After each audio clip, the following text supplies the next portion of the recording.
Day kids, so today we're going to learn about a balanced diet. So, in maintaining a healthy diet for a healthy life, eating the right amount of food is important to keep our body strong, active, and healthy.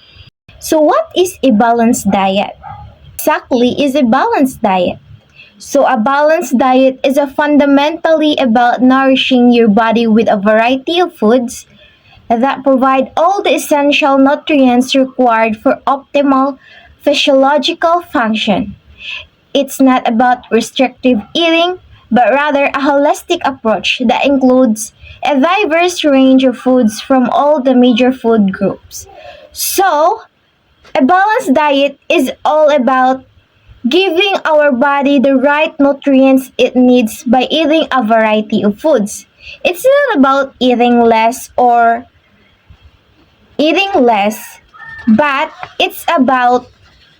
um, it's about eating the right amount of foods. Uh, yes, it's about eating the right amount of foods like carbohydrates, proteins, fats, vitamins, minerals, and water. So, these nutrients help our body grow, stay strong, and work properly every day.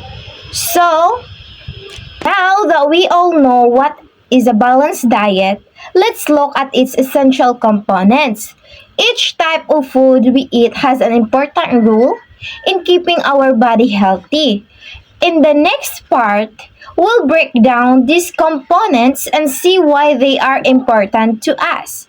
So, First, we have carbohydrates. These are the primary energy source for the body, especially for the brain and muscles. Prioritize complex carbohydrates like whole grains, brown rice, quinoa, oats, fruits, and vegetables over refined sugars and processed carbohydrates. So, ang carbohydrates or body fuel, they are like the gasoline that keeps our body running. Our brain and our muscle, ganahan og carbs.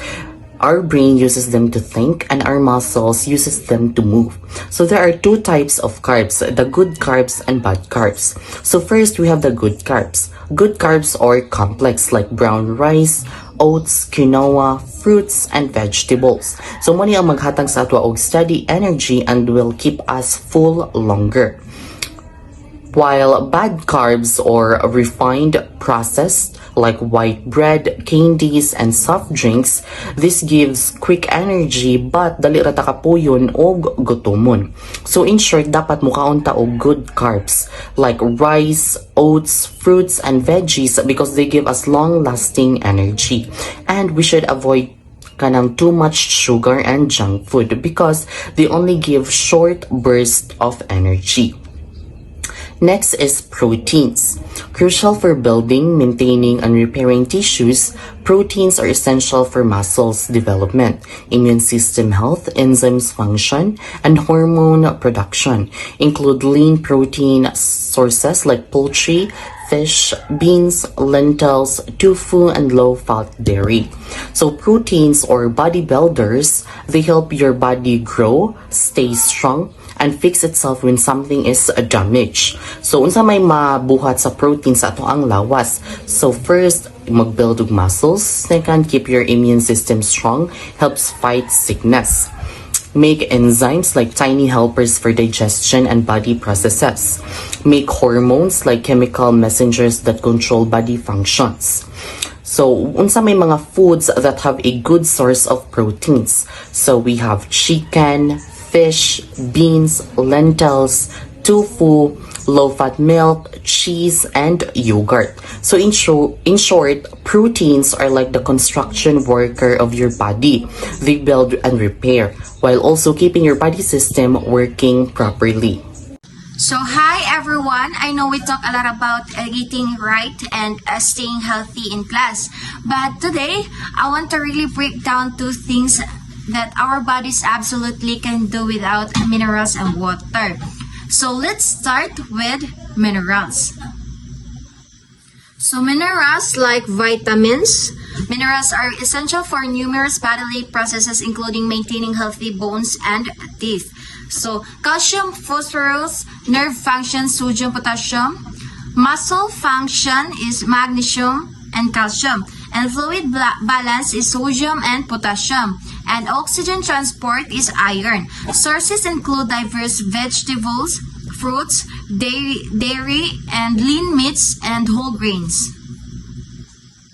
You've probably heard of things like calcium or iron before, but do you know exactly what they do for us? Well, minerals are like tiny helpers that work behind the scenes to keep almost every part of our body running smoothly. For example, calcium and phosphorus are the main building blocks for our bones and teeth. And atong naon kung magdulat ta og basketball then mo dagan ta around the school field, or even just carry our heavy backpacks, our bones that have to be strong enough to hold us up. So if we get enough of these minerals when we're young, we'll have sturdy bones that last us lifetime. So you can find calcium in things we'll probably eat or drink, like milk, cheese, yogurt, and even green veggies like broccoli. So ang phosphorus is ang dagan siya ang foods like eggs, nuts, and whole grains like rice or corn. Then there's sodium and potassium. These guys are in charge of helping our nerves work and keeping our body fluids balanced. Nerves are what let us move our fingers to write, feel when something is hot or cold, and even let our brain send messages to the rest of our body. So, nakatry na mong kaon-og ka na ang saging kung kanang feeling na tired kayo mo after ka ang dula sa mga sports. That's because bananas are packed with potassium, which helps our muscles work better and keeps us from feeling weak. So sodium is in things like salt, but we don't need too much of that. And also is some snacks or canned foods, just to remember to not go overboard with it. Next is magnesium. Is another mineral that teams up with calcium to help our muscle relax and contract properly when we stretch in our or PE class, or even just blink our eyes. So magnesium is doing its job. You can get it from foods like avocados, spinach, and peanuts. And let's not forget iron. This is one super important because it helps carry oxygen from our lungs to every single part of our body. If you ever feel tired or like you can focus class even when you get enough sleep, it might be because your body needs more iron. So good sources niya include lean meats like chicken or pork, dark leafy greens like malunggay, and even some cereals that have iron added to them. So the best part is we don't have to go looking for fancy or expensive foods to get these minerals. They're in so many things we already eat every day, like all kinds of vegetables, fruits, dairy products, lean meats, and whole grains like oats or brown rice. Now, let's talk about water. Water hydration is crucial for digestion, nutrient absorption, and transport, temperature regulations, waste removal, and overall cellular function. Aim to drink adequate water throughout the day, with individual needs varying based on activity level, climate, and healthy status. If minerals are the helpers, water is the fuel that leads them to their jobs. And honestly, it's one of the most important things we can give our bodies. We're actually made up of more water than anything else, so staying hydrated is a big deal. So first off, Water helps with digestion. When we eat breakfast, lunch, or dinner, water breaks down our food so our body can take in all the good stuff like vitamins and minerals. Without enough water, it's harder for our stomachs to do their work, and we might even feel bloated or uncomfortable. Water also helps move nutrients around our body. Remember, those minerals we talk about, water carries them from our stomach to our muscles, bones, brain, and every single cell that needs them. That's why when we're well hydrated, we can focus better in class and have more energy to play with friends. Another huge job of water is keeping our temperature steady. Here in Cebu, it gets pretty hot most days, and when we go outside or play sports, we sweat. That sweat is our body's way of cooling down, and it's all made of water. If we don't drink enough to replace that we sweat out, we might start feeling dizzy or overheated. Water also helps our body get rid of waste. Our bodies make waste from all the things we eat and do, and water flushes it out so it doesn't build up and make us sick. Plus, it keeps our cells healthy. Every little part of our heart, lungs, skin, and brains needs water to work right.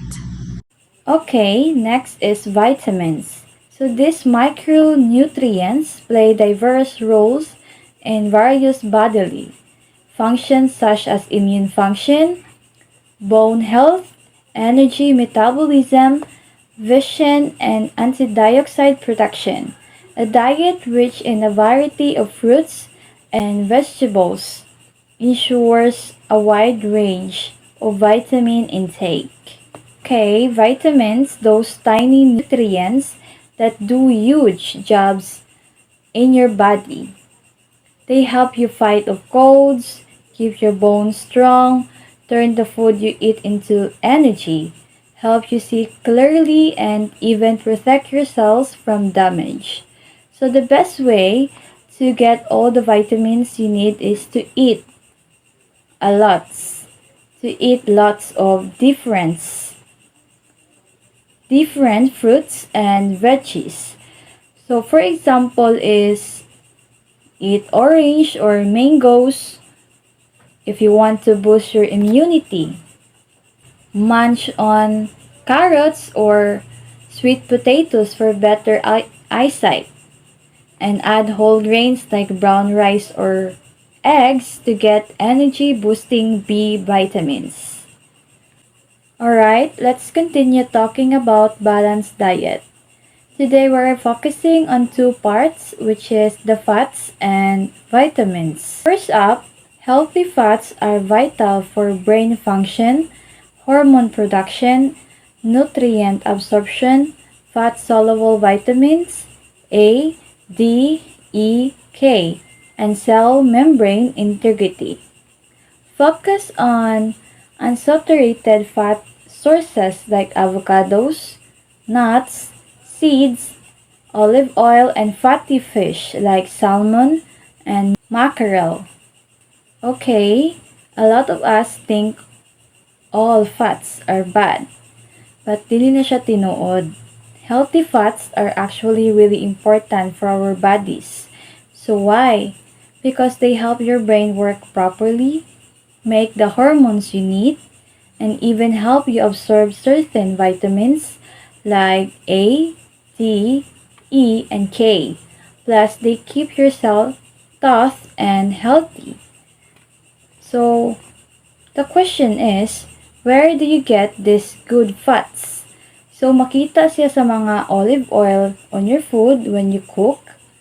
Grab a handful of almonds or seeds as a snack. And avocados to your salads or sandwiches. Or have salmon or mackerel a couple times a week.